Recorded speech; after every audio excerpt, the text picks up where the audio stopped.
DHS is distancing themselves now from Alligator Alcatraz, according to court filings. Now they're saying, we're not funding this, we're not promoting this, we have no involvement, all of this is Florida.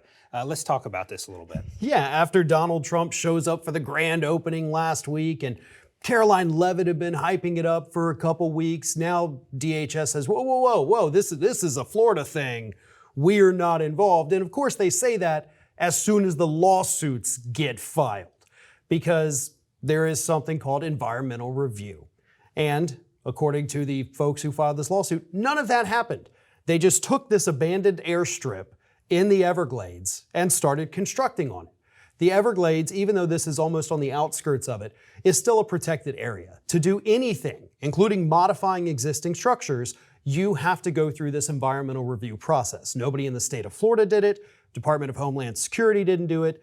So this seems like a fairly basic lawsuit saying, hey, the government has laws and rules and regulations they have to follow, and they didn't even come close to it. So when things get real, this administration threw DeSantis right under the bus, and it was kind of hilarious to see that happen. Well, it's interestingly, DeSantis raided the state FEMA money, $450 million is what the reporting is, to pay for this. So the state's own money, with the understanding that the federal government would eventually pay him back. And out of this $450 million that he raided from the emergency disaster money, $1 million he has awarded to a campaign contributor to do services out there. So again, this is just scheming and plotting. You know, you've created a crisis that doesn't exist. You ran out here and seized county land, which, you know, they're against eminent domain when it doesn't benefit them or when it's against their farm or something. But when it wants to build a detention facility, it's great.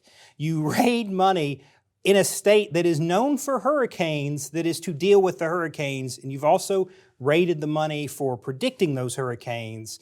It's just an absolute disaster. It's a Category 5 disaster here in the Everglades, where it gets over 100 degrees, high humidity, but cruelty is the point, isn't it? Oh, it absolutely is. That is, I mean, they've made it clear, we put it here so that people could get eaten by alligators or suffocated by these pythons that are now, you know, this huge invasive problem down there.